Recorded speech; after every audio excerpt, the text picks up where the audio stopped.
Доброго дня, шановні пані та панове. Good afternoon, ladies and gentlemen. UCMC starts its work with a briefing. Topic is Black Sea as a region of growing danger. Our speakers are Mykhailo, Honchar, President of Center of Global Studies Strategies 21st Century, Vitaliy Martyniuk, Executive Director of Center of Global Studies Strategies 21st Century, and Bogdan Ustymenko, a lawyer.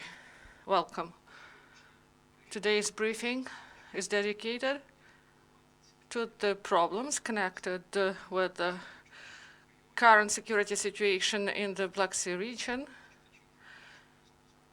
Many readers of Black Sea security chronicles, they know about the situation. We follow the dynamics of changes in the basin of the Black Sea and the region on the whole. And we also would like to present a new edition of our chronicle. This item is unique because a lot of materials were collected. The readers will be able to see them for the first time, and many interesting assessments, new view on the old problems, we call it. On this slide, you may see the title page of this chronicle, of this channel. This is edition 38. It was established in Sevastopol first, starting 2005. Then, after Russian annexation, occupation of the Crimean Peninsula in 2014, our journal stopped its work, and it was restored in 2017 in Kiev, and this is 10th edition after the revival of this journal. Why I called it extraordinary and unique, this edition? It is dedicated mainly to the marine affairs, and a lot of attention is paid to the sector, to the sphere that was outside the scope of attention. Attention was lacking to this sector.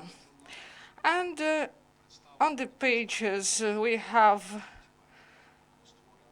the work of newly created marine platform.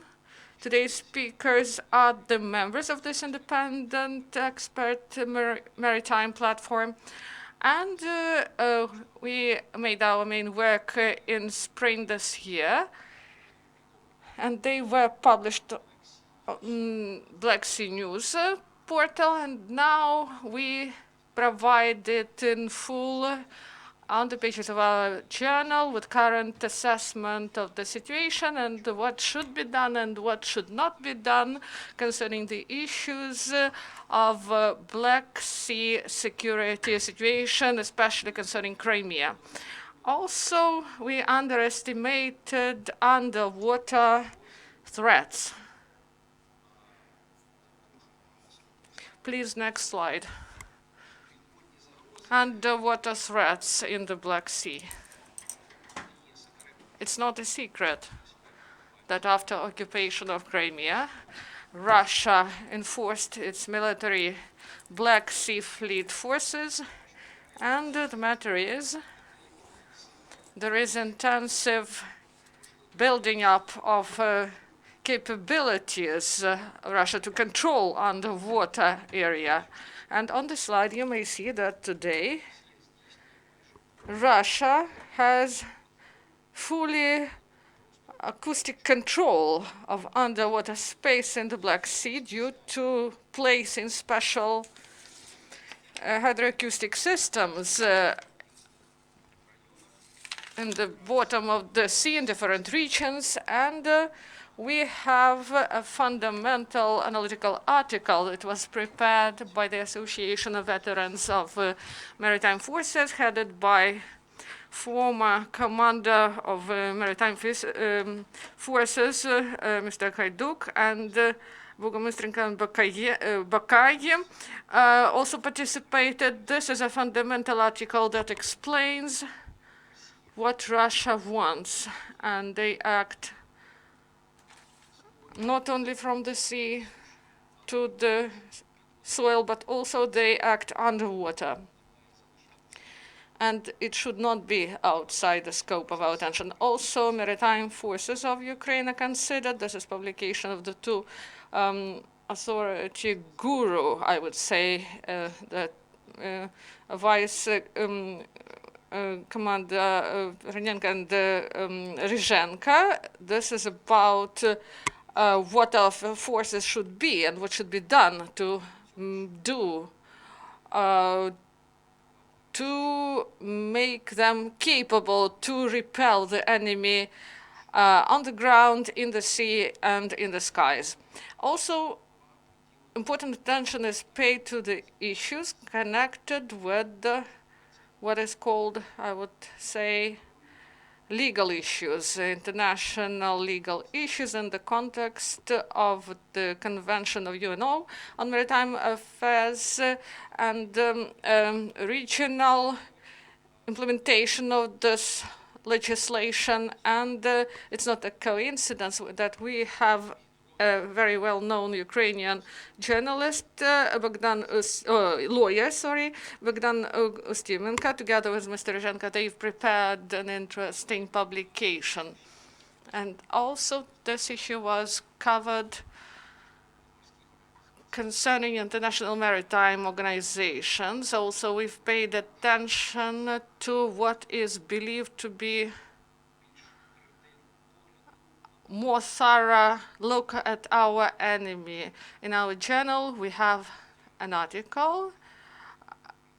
Sergei Mykhailo is the author of this article. This article analyzes the capabilities of the Black Sea Fleet of Russian Federation, what they have today, what they are capable of, and what are the vulnerabilities. And I believe this would be of interest in the context of those discussions that are now ongoing in Ukraine, and not only in Ukraine, but also abroad, concerning opportunities of Russian strike from the sea, from the southern direction on the whole, by different formations of strike forces. That's why this article will raise serious attention. Also, interesting material was prepared by the Russian expert, Yuri Fedorov. He analyzes the scenario of crisis in Russia. He follows the trends that are ongoing in Russia, especially in the context of those changes that are ongoing there. They are in dynamics. And his conclusion is like this, that there are several crisis scenarios ahead of us. And you may read about it in our magazine, in our channel. This is an intrigue. And also we paid serious attention connected with the energy block of issues, and also how sanctions work in the energy sector. And one of the leading experts in Ukrainian energy security, Alexander Sukodolia, he provided an analysis of the efficiency of sanction policy concerning energy sector. And Igor Stokolenko and Alexander Shuk prepared an interesting overview concerning Moldova and the energy sector there. And Moldova, they do not have access to the Black Sea directly, but this is the country of Black Sea Initiative, and through Danube they play some modest but important role. At the same time, they are important in the Black Sea region, and what is ongoing in Moldova cannot be outside our attention, because Russia is working on technologies there of chaotization, and we see that those things that are ongoing in Moldova, they have place also in our country and in Georgia. And our permanent author from Georgia starting from 2000, when the journal was published in Sevastopol by Nomus Kachitadze, prepared a fundamental review on Baltic and the Black Sea region and the role in geopolitical situation in Europe. This is not a banal view on the situation in this Baltic and Black Sea area. And about the topic of energy. This is not limited to the articles of Alexander Sukadolia, Oksana Ishuk, and Igor Stokalenko, but also, for the first time, we provided an addendum, an annex in electronic form to our journal, and we dedicated it.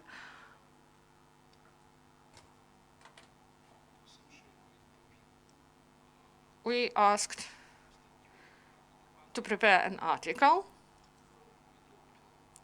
and we asked a renowned American expert, former State Department official Benjamin Schmidt, and he, I believe, and he provided a bright assessment of the project.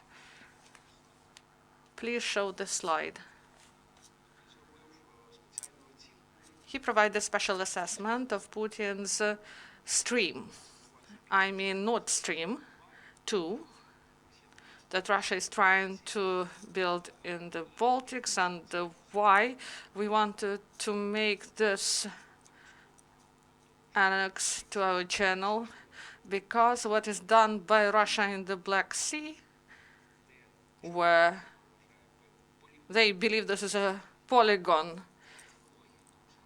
bridgehead for working on some hybrid influences. The same will be done, and they do it in the Baltic Sea. That's why we need a thorough look at the problems of the Nord Stream 2. And I will go back to the start of my presentation, about the underwater threats. And it is important to make proper connections. We made these attempts the year before last year, and in joint article, we provided a view on the problems of the use by Russia of civil energy infrastructure in order to resolve the tasks of the military character. And we go back to this topic in our security channel, and this is for a reason. I believe it will be interesting for you to see this material. And in the near future, it will be placed on the site of Geostrategy of this website.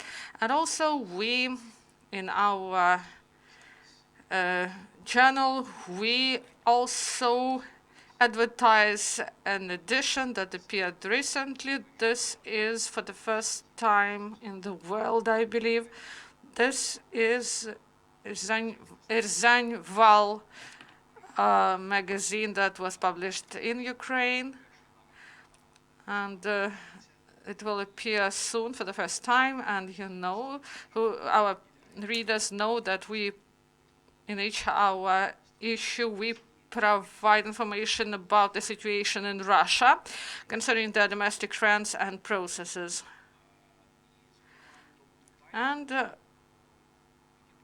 also the issue of intensification of the national liberation movements in Russia that happened in the 1990s, and later on there was Putin dictatorship established, and they were suppressed, and now we see activization of these movements, and there is transformation in Russia, and the influence of the Putin's nullified terms. And we would like to pay attention to this important addition that will come into the world. So I would like to state one more thing that appeared recently these days. Please, second slide. Going back to the preliminary topic, at the beginning of my presentation. This is about, once again, about sub-water and the water activities of Russia. And in this regard, this review, analytical review is interesting. It appeared on the 7th of July. This is about how Russia is using Montreal Convention gaps, and also a movement of submarines of the Black Sea Fleet was monitored, and Montreal Convention allows entrance to the Black Sea to those submarines that are permanently based. They go to military bases and entrance from the sea when the submarine is going for repairs. So, Bosphor and Dardanelles subfleet cannot use these water bodies like above water ships are doing. So during the last 5 years, with the start of intervention of Russia in Syria, I see on the slide you see that Russia is doing not a difficult trick. Submarine. It looks like it's going for repairs from Sevastopol. It goes to repair shops, but after they go through Bosphorus and Dardanelles, it goes to the eastern Mediterranean, and it carries out military tasks there. And these are launches of missiles. They make strikes, and they are on duty for a long period, and then they're going to repairs. Or some new submarines that are registered in Sevastopol before going to the Black Sea. They make missile strikes to the territory of Syria, and then they go to Sevastopol. And the Convention of Montreal, it is not violated in such a way. So this is about the issue of underestimation of, and not only here, but also in the countries of the Black Sea region, they underestimate subwater activity of Russia and what options they find in order to increase the efficiency of use of these underwater vessels.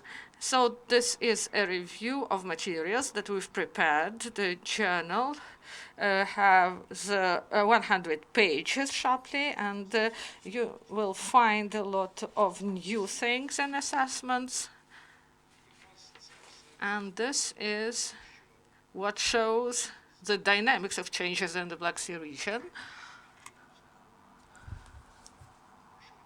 Unfortunately, cooperation is not broad and there are no proper opportunities. We see that there is increase of tension. We see that activity of NATO is growing. This is positive on the backdrop of this aggressive behavior of Russia. But my colleague will tell you more about it in detail. The floor is given to Vitaliy Martyniuk. Good morning. Thank you for presentation of this magazine. Working on the articles about security situation in Crimea, we continued our work, which we have been doing for more than 4 years now, and we're doing this with participation of the Black Sea Trust for Regional Cooperation, and on quarterly basis we issue the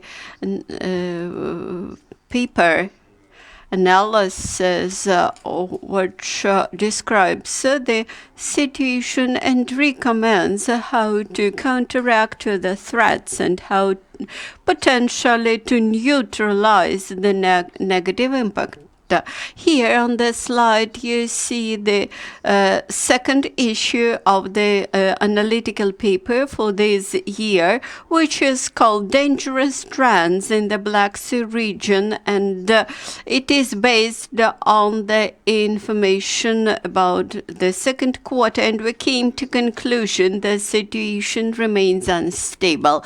Those who follow all those publications may say that actually we repeat more or less the same conclusion from quarter to quarter issue.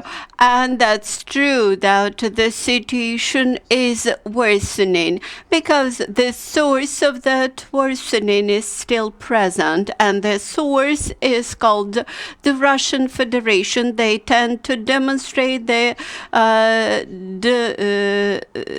they dominate in the Black Sea region, and thus they confront almost all the countries in the region, and the recent country which Russia confronted in this context is Turkey, and this encourages us to look even more attentively at the region.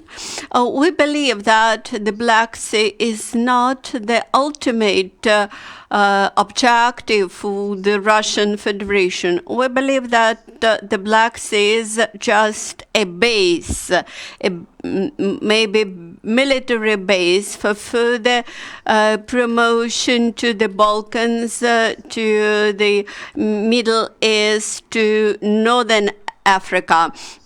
So they want to go further to these regions. This is the reason why they so proactively interfere in Syria, why they so proactively act in Libya now. And there are rumors about negotiations, about negotiations with Turkey a year or 2 years ago. They are now darkened with this confrontation. At that time, 2 years ago, we mentioned that both countries, Russia and Turkey, are eternal opponents in the continent, and each time when they try to build up a sort of friendship, this results in a sort of confrontation. So this is usually the main outcome. And if not in the Black Sea, then it might be even in Syria. Turkey is actually a continuous teaser, so to say, for Kremlin, because they possess the most state-of-the-art weapons, and they have mastered the newest ways of warfare, and this is the source of continuous irritation for Kremlin. The Kremlin, of course, is not so eager to use force externally. At the same time, the Russian regime tries to intimidate Russian population with the threat of external threats, and offers slogans that they are surrounded by enemies. That's why they increase their capacity in the Black Sea and try to extend the military deployment and presence here. More and more, the Russian Federation manifests its and promotes its capacity to use a nuclear weapon. Against the global background of the COVID-19 pandemic and drop in oil prices and some losses in the energy security sector. They feel that the economic losses in economic development might be painful. Since regime in the Russian Federation is aimed to enrichment of some individual persons, they try to use all the strengths they have. This is a nuclear weapon, and actually, in last December, Putin has signed a new document which lowers the threshold for using for the use of nuke, and this is done to force Europe to reject from the US nuclear shield and create favorable condition for intimidation of the Western European countries. When Russia speaks about the threat from NATO countries, they also mean Ukraine, Georgia, to some degree even Belarus. Russia actually strives to start a war, and the military parade in late June has demonstrated that rather brightly. Actually, Russia is preparing to strengthen its military movement in Ukraine to annexation, maybe Belarus, maybe occupation of northern Kazakhstan, and even maybe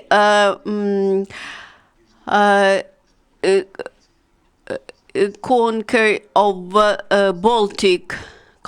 of Baltic countries. In our paper, we demonstrate that Putin feels that his power inside the country domestically is weakened, and as Mr. Honchar mentioned that even Russian sources suggest that Putin feels that his power is weak, and that's why he organized that famous referendum, and he tends to preserve that might in full scope, and he feels that a war is the only possible idea which may unite the Russian society, and that in a situation of a military conflict, he would be the right person to offer something to the Russian elite in power, that is, to unite the country, to offer strategy, to represent the state force. That's why we keep in mind two scenarios: occupation of Kherson, Zaporizhia, maybe Mykhailo Oblast, or alternatively some provocations in the south of in the east of Ukraine, and an attempt to occupy fully Donetsk and Lugansk Oblast. And all both scenarios are aimed at forcing Ukrainian government to accept the political course of Russian Federation. Another scenarios might be prepared for Belarus, since President Lukashenko has rejected all the attempts requests to simply join the Russia, and even the nuclear weapon hasn't frightened them. Then, in this situation, the Russian Federation has only one argument, so to say. This is gas war.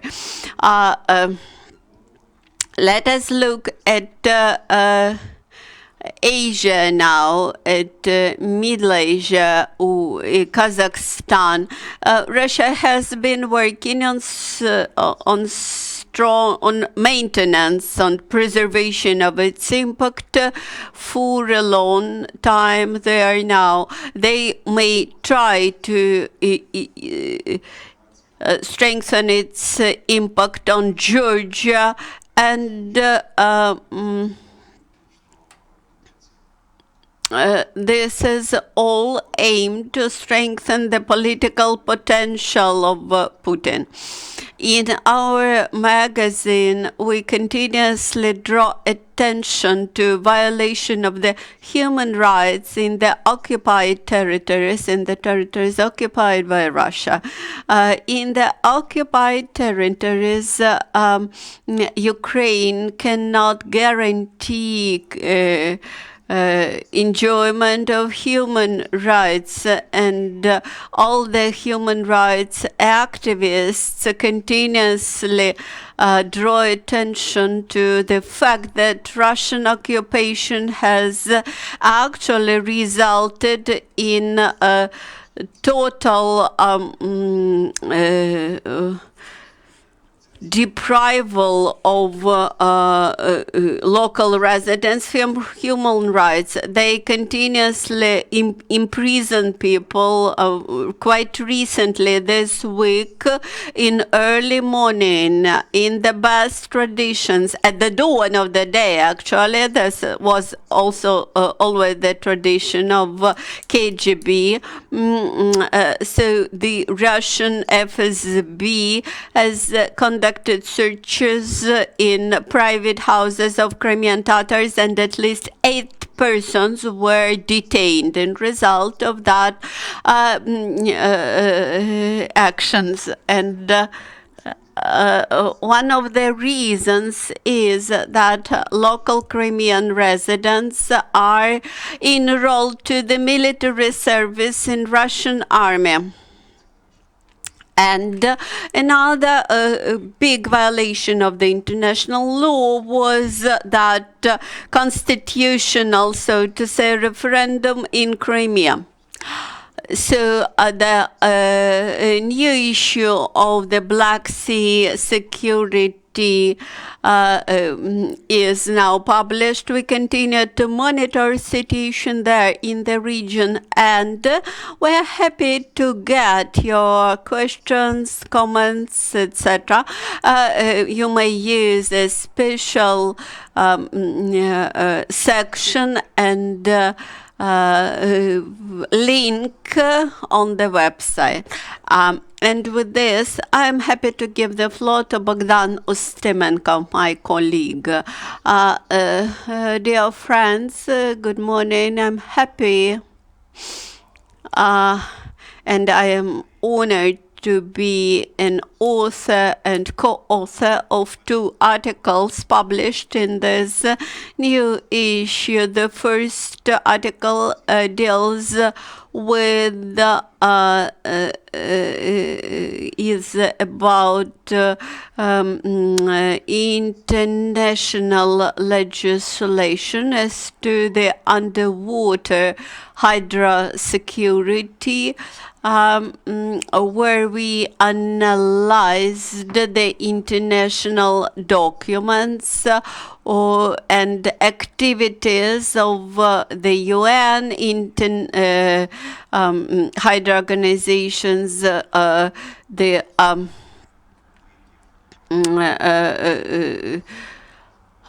beacon services activities, the International Hydra Geography Organization, etc. Why Hydra Geographic activity is so important for Ukraine? I would like to draw your attention to the fact that up to 90% of the cargo circulation in the world is done via sea transport, marine transport, and this only proves how important marine legislation and hydro related issues are important. According to the UN Convention on Marine Legislation, each country has the right to set the external borders of its pre-shore area. Unfortunately, Ukraine proved to be incapable to do this for more than 20 years, and Ukraine's borders in the sea are not established. We believe this is a huge omission. Besides that, it is well known that big Ukrainian part of the Black Sea remains the object of Russian occupation. I would like to remind you that before Russian occupation, before February 2014, general square of Ukrainian Black Sea amounted to 137,000 of square kilometers, while now we may keep under control only 37,000 square kilometers, which means that bigger part of it, 100,000 square kilometers, remain beyond our control. Actually, this is around Crimea, Ukraine's part in the Azov Sea, which was set by the decree of Ukrainian president in 1997, and unfortunately, there's occupation continues, and unfortunately, Ukrainian authorities do not counteract to this gradual strengthening of the occupation.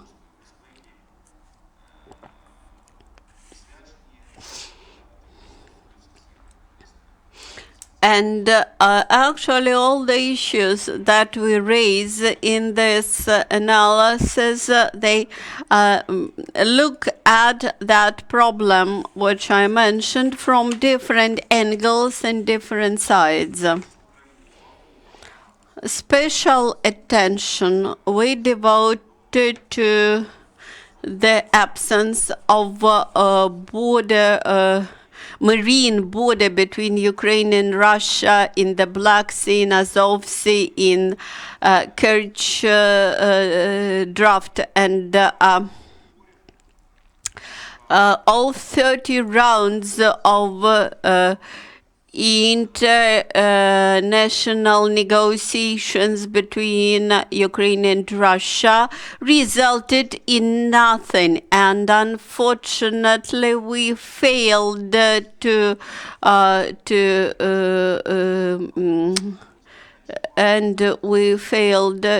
resolve the issue. Russian Federation all the time suggested to divide the bottom of the sea, but not to divide the water. Why Russia kept with that position, which is not in line with the international marine law rules, because in this case, Ukraine should get more than 70% of the Azov Sea, and Russia believed that it was not beneficial for the Russian Federation. That's why all the time they built up obstacles at the negotiations, and the agreement which was signed between Ukraine and Russia in 2003 under pressure after Tuzla incident. Ukraine has signed the Kerch Agreement, which conflicts with the international law and is void according to the Vienna Convention of 1969, in particular to Article 52 of that convention. That's why Ukraine's position is based on Article 298 of the UN Convention, and this is the procedure which was used in 2016 for the first time. The forced establishment of borders when Eastern Timor had signed finally its agreement about marine borders with Northern Australia and with Eastern Australia, and another our article is devoted to the Montreux Convention about the drafts regime from 1936. Our analysis is written jointly with Captain Andriy Ryzhenko,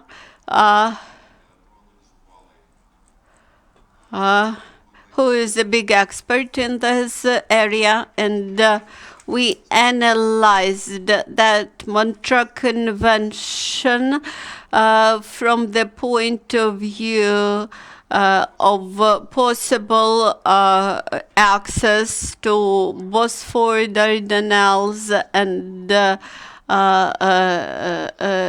the possibility to bring military ships of non-Black Sea countries to the Black Sea.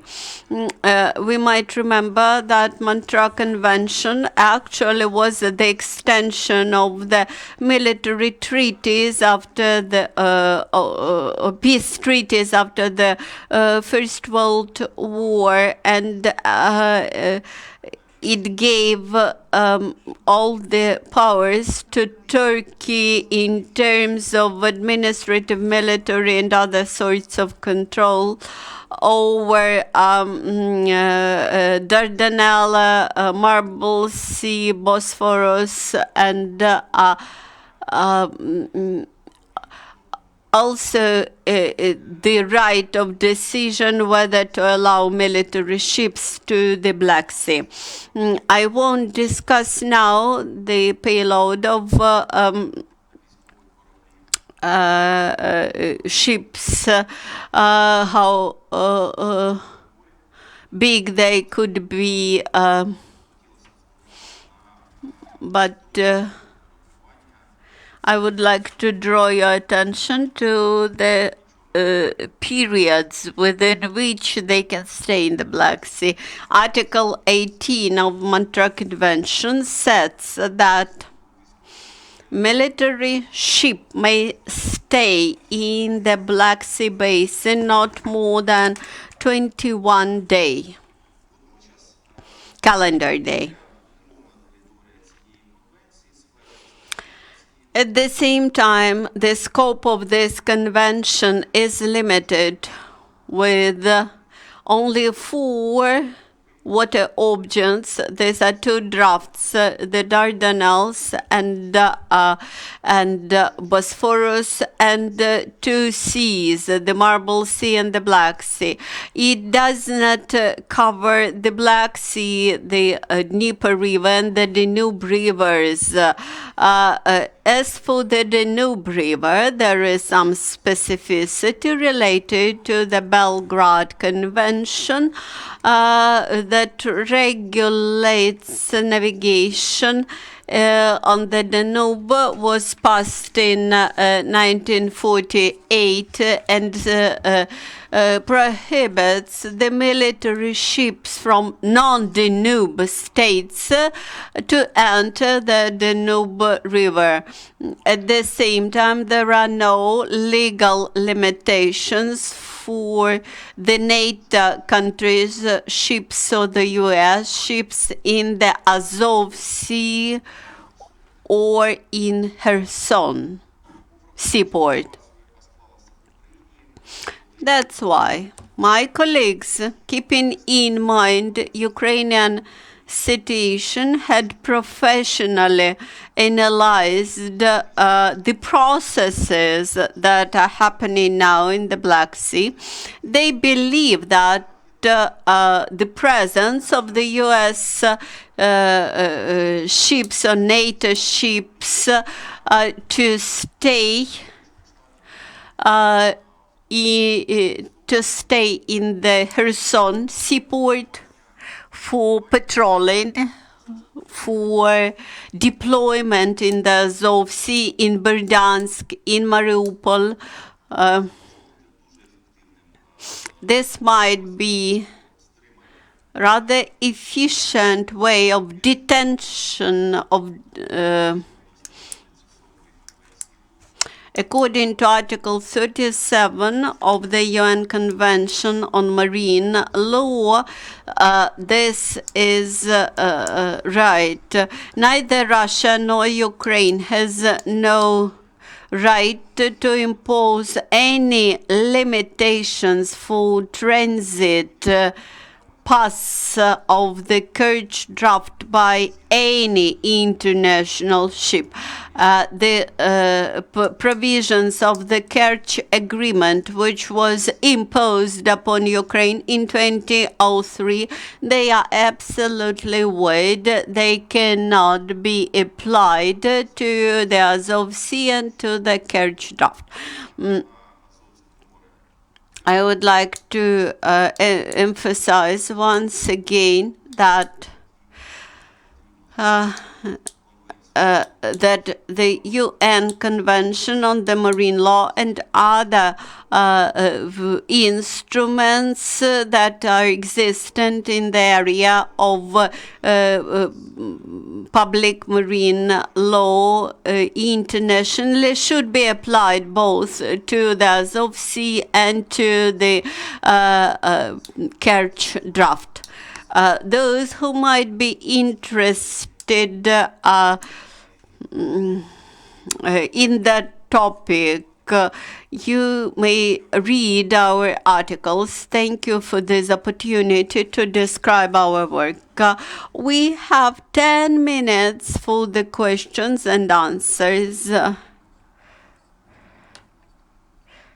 The question is as follows. Why do you think that in autumn we may expect the offensive of the Russian Federation either in the east or in the south?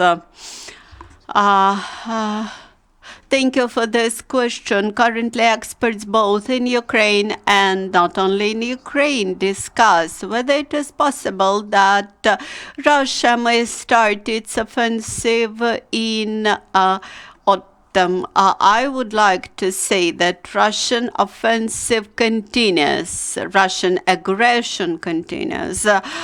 When we speak about immediate actions, possibility of immediate actions next week, next month, whether this offensive is possible soon. We do not think it is possible that soon. But we believe that we should prevent any underestimations of our enemies, and we paid a high price for such sort of underestimation in 2014. That's why we believe we should apply the double approach. On the one hand, we should prevent any hysteric panic moods and statements that the offensive will start tomorrow. On the other hand, we should remind to the government that they should remain alert and not stay in the warm bath created by their advisors, and keep in mind that offensive is possible. At the same time, Russia continues to apply its approach of hybrid aggression.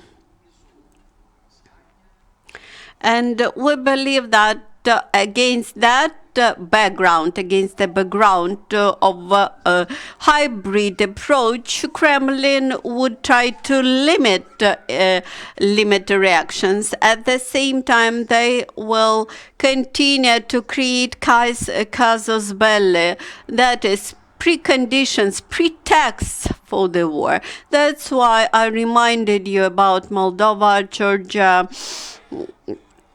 In our magazine, we also have one more article by Professor Bobin, who analyzes the actions of enforcement agencies in Ukraine, in Crimean Peninsula, at the time when Russia started its aggression.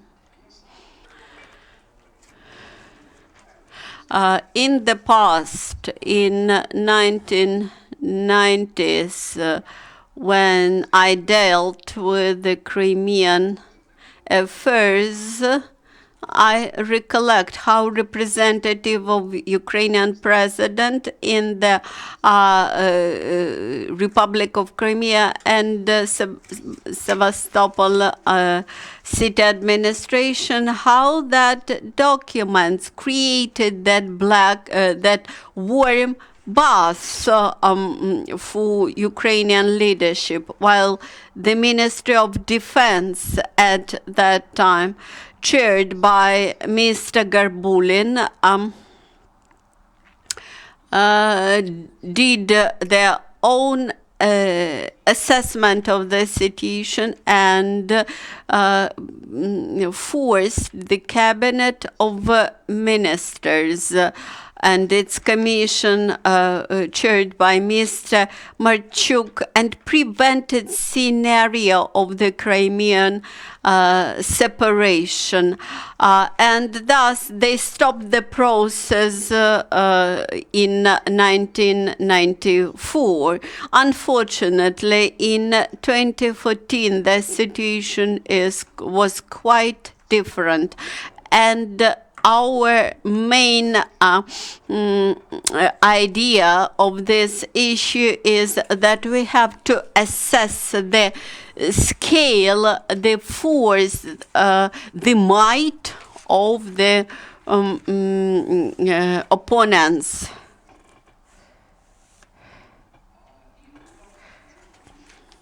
And some people keep saying that nothing would happen, but we should not forget, we should never forget that the technique of hybrid war is not a strategy. It is based on tactics. Some people call Putin a bad strategist, but a good tactic player. and this approach proves itself in many cases. For example, Novorossiya project failed, but they insurged part of Ukraine and did it more or less successfully. I expect that in recent future, in recent several months, Russia would be more focused on Belarus, on annexation of Belarus. Let us look now at the situation in Russia. They try to distract attention from the Eastern Siberian fires, which are of huge scale. They also try not to focus attention at those insects which destroyed all the crops in southern Russia, and some experts start speaking about possible famine. Not to mention the political disturbance in result of the referendum and amendments to the constitution. Of course, it looks like that all that weakens Russia, but at the same time, when times become hard for Russia, they try to find somebody to blame externally. And usually this might be the United States, the agents of the West, etc. In our editor's note, we describe the situation that they tried to probe Europe with weapons when in June Putin had signed new document about the use of nuke, and actually they lowered the threshold for the use of nuclear weapon and about actually liquidation of the tactic nuclear weapon for example, maybe they can use some nuclear weapons somewhere in Syrian desert at the route where Turkish convoys move. Thus, not so many people might suffer, but at the same time they would prove their might and military might. And that's why we believe that politics against Russia should be strong, should counteract to propagandist actions, and not allow people to stay on the soft sofas. You have a couple of minutes for final remarks. I'd like to add a couple of words to this answer. The water supply problem in occupied Crimea persists. This is the problem which Russia cannot resolve without Ukraine at all. That's why Russia is very much interested to get Dnipro River water through the northern Crimean Channel. Also, Russia has planned its military exercise Caucasus 2020 in the southwest of Russia. This is the Black Sea region, very close to Ukraine, and for this exercise, they will bring huge number of multiple troops there. And the third factor, our observations over military exercise in Crimea about the deployment of troops, and we come to conclusion that they are getting ready to the paratroops blows they are getting ready to the further military actions, and also this is a way to force Ukrainian government to follow the prescriptions from Kremlin. I may assure you that we will follow the situation quite closely and reveal the threats.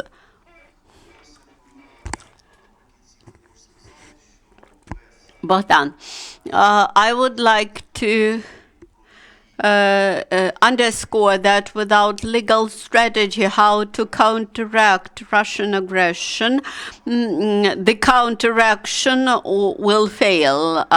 Unfortunately, activities of the governmental bodies in this area remains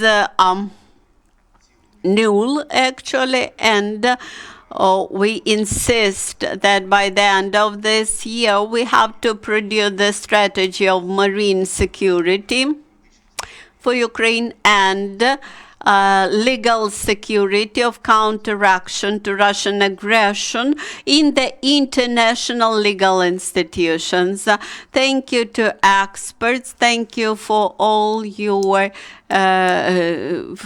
remarks, and see you soon.